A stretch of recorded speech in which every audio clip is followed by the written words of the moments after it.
안녕하십니까. सक्세스 칼리지 사이먼 박입니다. 오늘의 주제는 제가 이렇게 좋아하는 사이먼 박이 좋아하는 감사함에 대해서 말씀드리겠습니다. 이 주제는 제가 최근에 쓴 책 중에 하나 성공창업론이라는 책을 제가 출판을 했습니다. 요즘 서점에서 좀 팔리고 있는 것 같아요. 성공창업론 이 책에 나와 있는 190쪽에 나와 있는 190쪽에 나와 있는 감사함에 대해서 말씀을 드리겠습니다. 감사함을 표현하면 감사함을 통해서 우리가 얻을 수 있는 편익이랄까요? 효능, 좋은 점에 대해서 몇 가지 말씀을 드리겠습니다. 저기 제 책에 나와 있습니다. 그래서 첫 번째, 감사함을 자주 표하고 감사함을 느끼고 그거를 행동으로 옮기는 사람들은 첫 번째가 면역력이 증대된다고 이야기하고 있습니다. 면역력.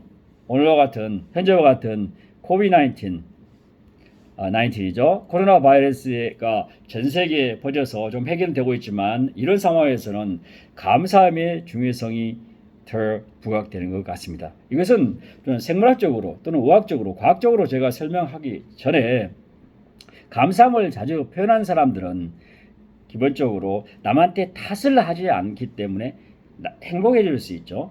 그 다음에 다른 사람이 했던 서비스에 대해서 그것을 같이 높이 평가하기 때문에 정신건강이 좋아질 것 같아요. 자연스럽게 면역력도 증대된다고 할 수 있겠습니다. 이것은 생물학적으로 또는 과학적으로 명학적으로 설명할 필요가 없을 것 같아요. 두 번째, 관계가 증진된다. 감사함을 자주 표현한 사람들은 네트워킹이 확장되고 주변 사람들이 항상 옆에 있으려고 그러고 또 서로 교류를 하려고 하는 것 같습니다. 관계가 증진된다. 영어로는 improve the relationship이라고 제 책에 쓰여 있네요. 세 번째입니다. 세 번째는 낙관성이 증대된다. 이렇게 하는 거죠. 남을 탓하다든가 현재 있는 자신의 모습에 대해서 불안감을 느낀다든가 미래에 대해서 불안감을 느낀다든가 자기 현재 갖고 있는 위치 상황에 대해서 좀 비관적으로 평가하다 보면 어떻게 되죠? 결국 행복하지 않을 수밖에 없습니다. 그런데 감사함, 있는 그대로를 받아들이고 미래에 대한 걱정을 하지 않고 과거에 집착하지 않다 보면 결국 낙관성에 증대돼서 우리의 성공과 결부되고 또는 어떻게 보면 부자가 될 수 있는 가능성도 높아진다고 해석할 수 있겠습니다. 자, 그 다음에 네 번째입니다. 네 번째는 정신건강 증진. 설명할 필요가 없습니다. 앞에 나와 있는 면역력 증대, 낙관성과 같은 정신 건강이 증진되는 거죠. 반복적으로 감사함을 표현하면 정신 건강이 증진된다고 이야기하고 있습니다. 제가 좋아하는 하버드대학의 심리학과 교수였던 탈 샤르 교수님이 본인이 몇 년 동안 저녁에 잠자기 전에 감사함에 대한 전어를 썼는데 그러다 보니까 자기 자신이 건강이 좋아질 뿐만 아니라 심지어 가족의 건강, 그 다음에 가족 간의 유대관계도 증대된다고 그런 이야기를 한 책을 읽은 적이 있습니다. 감사함을 계속 표현하면 본인의 건강 지식뿐만 아니라 가족 간의 유대관계도 증진된다 이야기할 수 있습니다. 그 다음에 다섯 번째는 행복해진다. 이걸 설명하실 필요가 없습니다. 자, 행복이라는 것은 제가 이런 표현을 쓰면 어떻게 해석하면 좋을까요? Happiness is a choice, not a result. It can only come from you. 맞죠? 자기 자신이 감사함을 표현하면 자신도 모르게 행복해질 수 있다는 거죠. 사람들이 자기가 가지고 있는, 자기가 이루어졌던 것, 현재 상황을 봐서 나는 불행에 이야기하는데 그 불행이라는 것은 자신이 불행하다고 생각하는 선택에 의해서 결정되는 것 같아요. 그러니까 감사함을 표시한 사람은 자연스럽게 행복해질 수 있다고 생각이 됩니다. 그 다음에 감사함을 자주 표시한 사람은 여섯 번째인가요? Increase self-esteem. 뭡니까? 자존감이 증진된다. 이것은 맞는 말 같아요. 뭐 한 1년 전인가요? 제가 와이프하고 부인하고 이야기를 한 적이 있는데 나는 요즘 부인께서 이런 대답을 해요. 내가 결혼 전에 또는 10년 전에보다 내가 자존감이 훨씬 높아진 것 같아요. 그런 말씀을 하세요. 그래서 어떻게 그렇게 됐을까요? 그러니까 당신하고 살기 때문에 이렇게 이야기했습니다. 근데 기분이 좋았습니다. 그 말은 뭐죠?